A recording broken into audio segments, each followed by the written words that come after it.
Hazreti Ali'nin torunları Hazreti Hasan'la Hüseyin gelir aklına.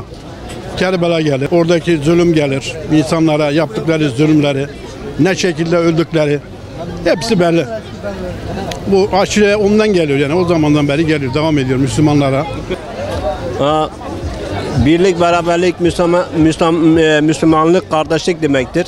Çok güzeldir. Bak güzel bir duygu, güzel bir beraberliktir. Hüseyin tabii ki yani onları anlamak, duygulamak, yaşamak çok güzel bir şeydir. Allah razı olsun. Yani zaten biz ruhumuzdan, zaten kalbimizde taşıyoruz onları. Ama Muharrem ayı demek tabii ki Kerbela aklımıza geliyor. O anı unutmamak, o anı yaşamak. Önemli olan da bu. Muharrem ayı öncelikle Kerbela akla gelir. Kerbela Hazreti Hüseyin şehit edilmesi. Bu hepimizin içinde derin bir yara açmıştır. Peygamber Efendimiz sallallahu aleyhi ve sellemin torunu, boynunda öptüğü torunun şehit edilmesi. Allah bu tür acıları bir daha yaşatmasın. İnşallah bu Muharrem ayı da ümmet-i Muhammed'e bir kurtuluşu olur. Yani mazlumlar, Müslümanlar eziliyor. Rabbim inşallah bu sonu olur. İnşallah bu Muharrem ayı da buna bir vesile olur. Allah sizlerden de razı olsun. Muharrem ayı demek Kerbela ayı demektir. Yani Kerbela neyi simgeler? Kerbela ayı Efendimizin torunlarını, Hazreti Ali ile Hazreti Fatıma'nın çocuklarını simgeler. Kerbela demek, Kerbela şehitleri de anmaktır. Ne demektir? Fatıma'nın gözün yaşı Hasan ile Hüseyin'dir. Kerbela demek aşure demektir. Rabbim bildiğimizi dilimizi bozmasın. Cihanın şanlı elleri Hasan ile Hüseyin'dir.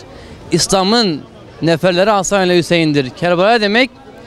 Kerbela demek şehitlerin aklımıza gelmesi demektir. Acıyı unutmamak, birliği ve dirliği unutmamak, milletçe hep birlikte hareket etmek demektir. Kerbela. Aklıma Kerbela'da Hazreti Hüseyin'in şehit olması geliyor.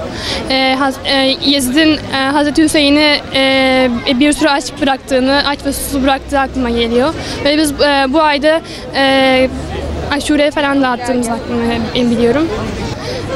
Oradaki Hazreti Hüseyin'i yani Peygamber Efendimizin torununa yapılanları hatırlamak.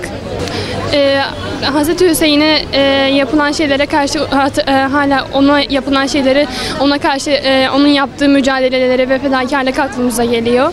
Muharrem denince Hazreti Hüseyin'in mücadelesi geliyor. Ne olursa olsun dininden, imanından vazgeçmediği aklımıza geliyor. Peygamber Efendimizin soyundan bir azim aklımıza geliyor. Hicri yılbaşı aklımıza geliyor. Hazreti Hüseyin geliyor, şehit olması geliyor. Susuzluk aklımıza geliyor. Hazreti Peygamber'in torunları, seyitler aklımıza geliyor. Aşure ayı aklımıza geliyor. Hazreti Nuh'un gemisinde olanlar aklımıza geliyor. Kerbela deyince bunlar aklımıza geliyor. Kerbela deyince aklıma Hazreti Hüseyin'in yani İslamiyet'in büyük bir olay geliyor aklıma. İnsanlar bu dönemde Hazreti Hüseyin'e büyük işkenceler etmiştir ve Hazreti Hüseyin'i çok kötü bir şekilde katletmişlerdir. Hazreti Hüseyin şehit olmuştur. O ve ailesinden dolayı bu ayda biz aşure yapıp dağıtıyoruz. O geliyor aklıma.